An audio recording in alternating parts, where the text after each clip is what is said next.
So I already created a video about this one before, but I'm still getting a lot of questions. Some people are like sending me messages on Facebook asking for a lot of questions about the process and also about the requirements. So probably the previous video that I did is not that comprehensive, so I'm going to be making a new one, and hopefully I would be able to address all those questions and make this as much more simpler and detailed as possible. For Express Entry program, there are only 5 requirements that you will need. Only 5. That is the IELTS, education, proof of funds, employment certificate, and police certificate. So I'm going to elaborate each of those 5 requirements. The first requirement is your education. So you have to have a bachelor's degree in the Philippines. You will have to have this evaluated with a Canadian accredited institution like WES or IQAS. Those 2 are the most common, but in my case, I use WES, World Education Services. It took them 3 to 4 months to process the evaluation, and after that the result was sent to me. So I am a graduate of Bachelor of Science in Computer Engineering. That is equivalent to 4 years bachelor's degree here in Canada. The next thing would be your employment certificate. For your employment certificate, you should have a detailed job description from your employer.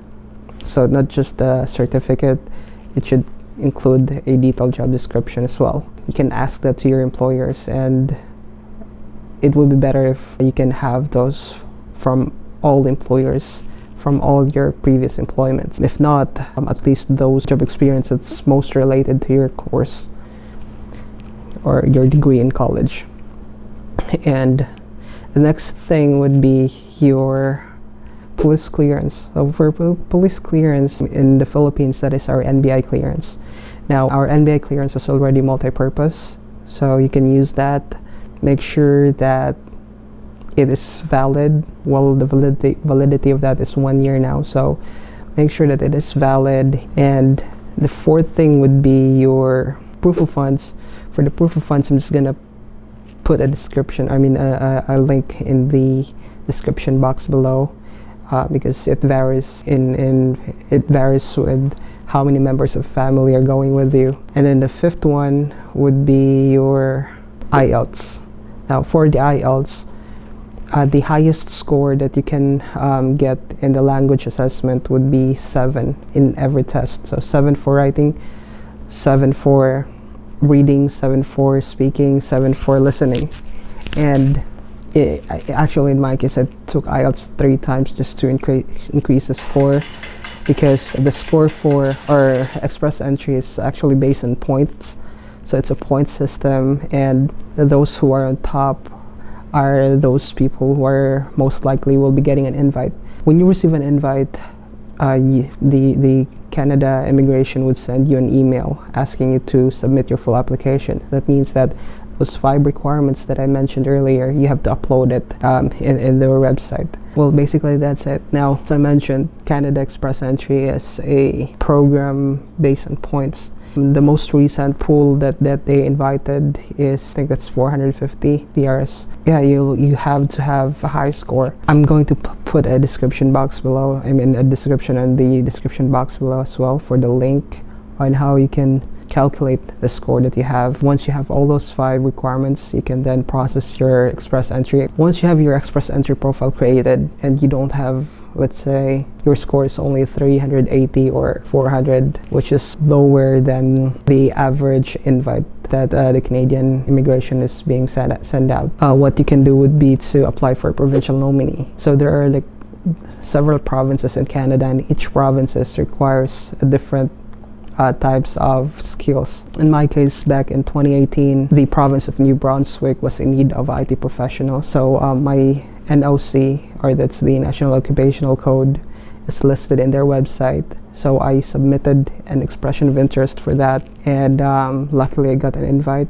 They're also like going to different countries conducting information sessions. So be sure to check their website, the actual website of the province, so you will be updated of their activities, or if there's an information session that will be conducted in your area. In 2018, they have conducted a information session in Manila and in Cebu. So I attended in both. That's also one of the requirements for the provincial nominee. You have to, for the province of New Brunswick, you should have attended at least one information session.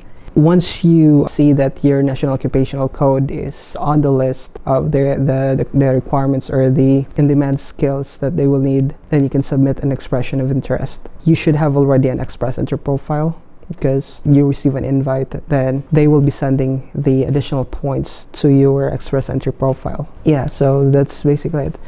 Now, I would just like to summarize it all up. So the only things that you will need for have an Express Entry profile is the proof of funds. For proof of funds, that is the bank certificate and the bank statement.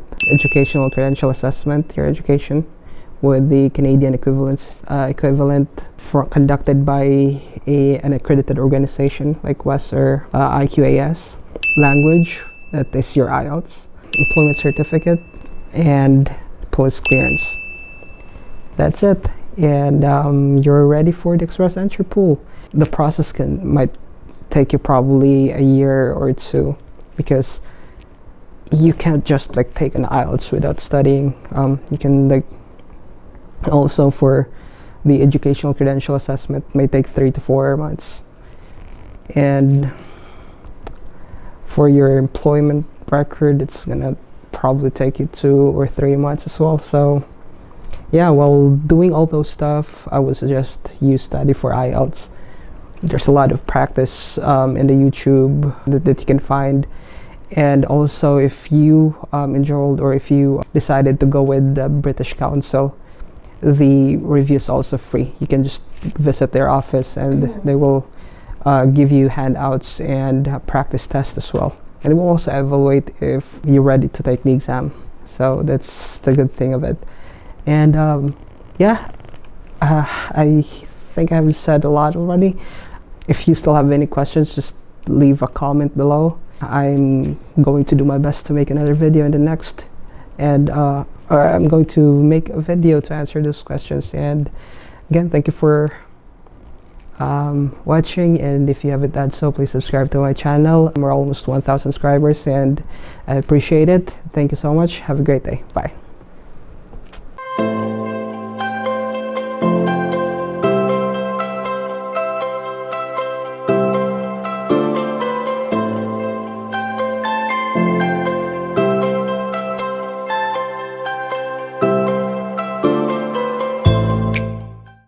Okay, so if you click on that link below, the very first link that I put in there is this link. This would open up the page where you can determine your eligibility to apply for Express Entry. You can just read through this. On this page, you will see an information about Federal Skilled Worker Program, Federal Skilled Trade Program, Canadian Express Entry class, Canadian Experience class, and you can also find here Provincial Nominee Program, or PNP. Basically, this page is the very first thing that you would see when you go to the immigration page, or the page for the immigration section. The eligibility for Express Entry programs, you can just click on this link. Okay, again, this very first link here, and then this would that would take you to this page, and the step-by-step process is also here. So the first step is to find out if you're eligible. So that's the very first thing that you will need to go through, because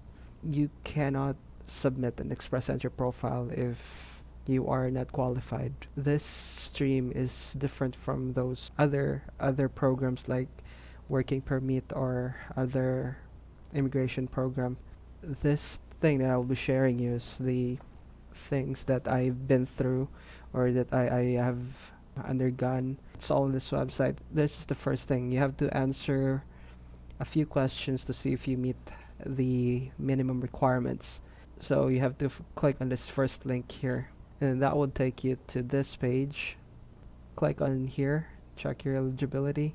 Okay, if I'm going a little bit faster, just replay the video, and you can like pause it and make sure that we're on the same link, we're looking at the same page. this is the link, or this is the page to find out your eligibility, or if you're eligible to apply.